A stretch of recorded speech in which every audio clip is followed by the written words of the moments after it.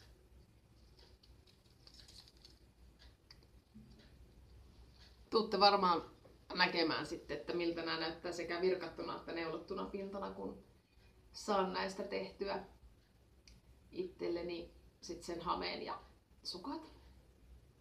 Mä nimesin tämän värin pellin oksennukseksi.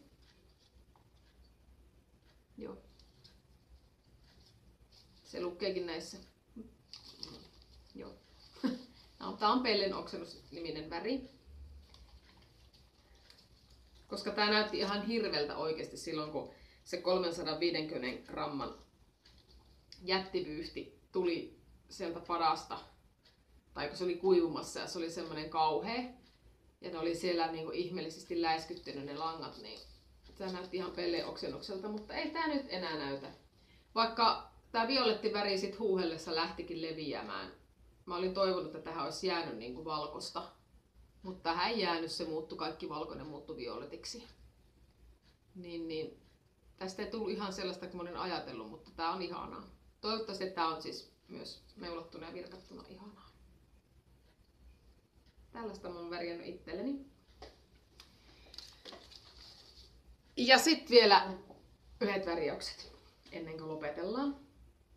Eli tässä vaiheessa nyt sitten arvonnan voittaja Henna, niin nyt pistät sitten, jos et ole vielä saanut sitä palkintoa, niin nyt lopetat katsomisen ja katsot sitten tämän jakson loppuun, sit kun oot saanut palkinnon, ettei mene yllätyspilalle. Kaikki muut saa jatkaa katsomista. Elikkä 50 tilaajan arvonnan voitoksihan mä lupasin värjätä 2 vyyhtiä, Dropsin Fabelia, voittajan toivomilla väreillä. Ja Hennan toive oli oranssia tai ruskeaa tai keltaista tai. Ja hän sitten vielä viestissä tarkensi, että ne on sellaisia retroverejä, että kyllä sä tiedät. Ja mä halusin kokeilla tähänkin sitä spekle-hommaa, jota mä en ole ikinä ennen tehnyt. Ja tähän kannattaa oikeasti kokeilla silloin, kun tekee toiselle jotain palkintoa. Joo, tääkin näytti ihan kauhealta silloin, kun se nousi padasta. Mutta ei tää nyt välttämättä nyt ihan niin kauhean paha ole. Tää on, tai nimesin tänne väriksi Da Capo. Ymmärrätte varmaan miksi. Mä oon tän kanssa vyyhdittänyt uudestaan. Koska se ei ollut kivan näköinen siinä muodossaan, kun se tuli sieltä padasta. Mut tällaista. Tässä on keltaista, tämmössä vähän niin kuin liukuvärittynä keltaista ja sitten sinne on roiskittu ruskeita sekaan. Laitetaan tämä uudelleen vyyhdiksi. Eli tässä on Da Capo niminen lanka. Sitten värjäsin tällaista. Tämän mä nimesin Fatserinaksi.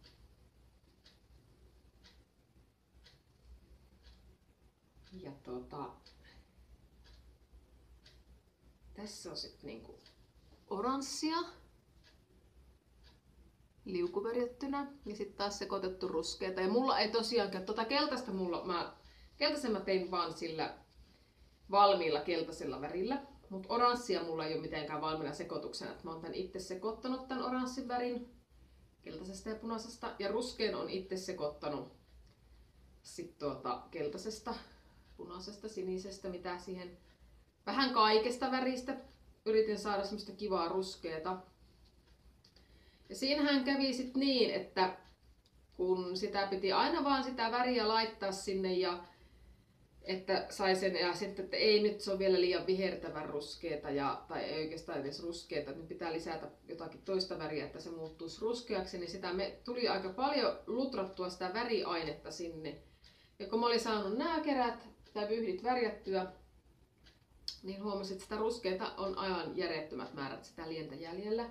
Ja mietit, mitä mä teen, että mä olin luvannut, että palkinnoksi tulee sitten niinku 2 vyyhtiä, mutta kun en mä raskenut sitä ruskeata heittää menemäänkään, niin mä värjäsin sitten vielä tällaisen vyyhdin. Mä laitan tän nyt hennalle sitten vielä pitääkö mun itse mennä valon eteen, että tää näkyy hyvin tää sävy. Että tää nyt oikein saa toistumaan tässä. Niin, mä laitan tämänkin nyt sitten vähän niinku ekstrana, vaikka lupasin 2, niin hahaa, tuleekin 3. 3 vyyhtiä nyt sitten. Tätä palkintolankaa. Ja tää vyyhti on nyt sitten nimeltään se Tai, kun sitä kerran toivottiin. Sitä Tai väriä. Joo, että tällaiset värit on lähdössä palkinnoksi arvonnasta. Mä ehkä joskus toistenkin järjestän sellaisen arvonnan, missä saa sitten mun värjäämää lankaa, jos tuntuu, että siihen on kiinnostusta sellaisiin arvontoihin. Ja mä sitten vielä lupasin, että en lähetä pelkästään lankaa, vaan värikoodaan jotain pientä kivaa. Siis laitan jotain pientä kivaa siihen lisäksi, joka on värikoodattu noilla lankojen väreillä. Ja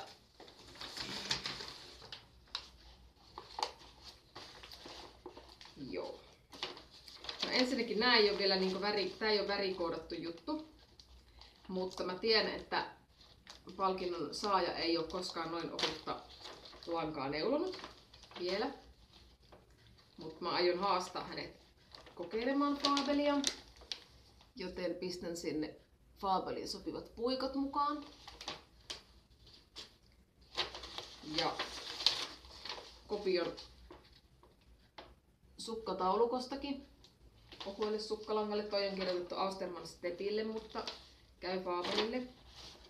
Ja korttiinkin valitsin tekstin: jokainen haastava hetki on uusi tilaisuus ja mahdollisuus kasvaa ihmisenä. Eli vähän tämmöistä haastetta pistetään sinne nyt matkaan, että kannattaa kokeilla ohuillakin sukkalangalla tekemistä. Ja sitten sitä värikoodattua juttua. No,